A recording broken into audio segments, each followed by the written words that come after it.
Totoo ba na ang tao pag namatay ay wala nang alam? Ang wala nang alam, yung nasa libingan, yung katawang laman. Pero yung espiritu ng tao, kinukulong ng Diyos yun. Pag ang tao masama, yung espiritu niya ikukulong. Yung katawan niya, yun ang patay. Walang alam, wala nang naririnig, wala nang magagawa. Pero yung espiritu niya nakakulong. Huwag ka maniniwala naman na yung espiritu ng tatay mo babalik sa bahay niyo.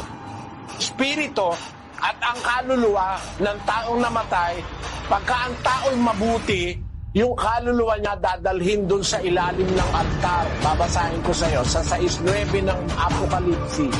At nang buksan niya ang ika-5 tatak, ay nakita ko sa ilalim ng dambana ang mga kaluluwa ng mga pinatay dahil sa salita ng Diyos at dahil sa patutuong sumakanina. At sila'y sumigaw ng tinig na malakas na nagsasabi, "Hanggang kailan, O Panginoong banal at totoo, hindi mo hahatulan at ipaghihiganti ang aming dugo sa mga nananahan sa ibabaw ng lupa?" At binigyan ng bawat isa sa kanila ng isang maputing balabal, at sa kanila'y sinabi na mangagpahinga pa ng kaunting panahon hanggang sa maganap ang bilang ng kanilang mga kapwa alipin at ng kanilang mga kapatid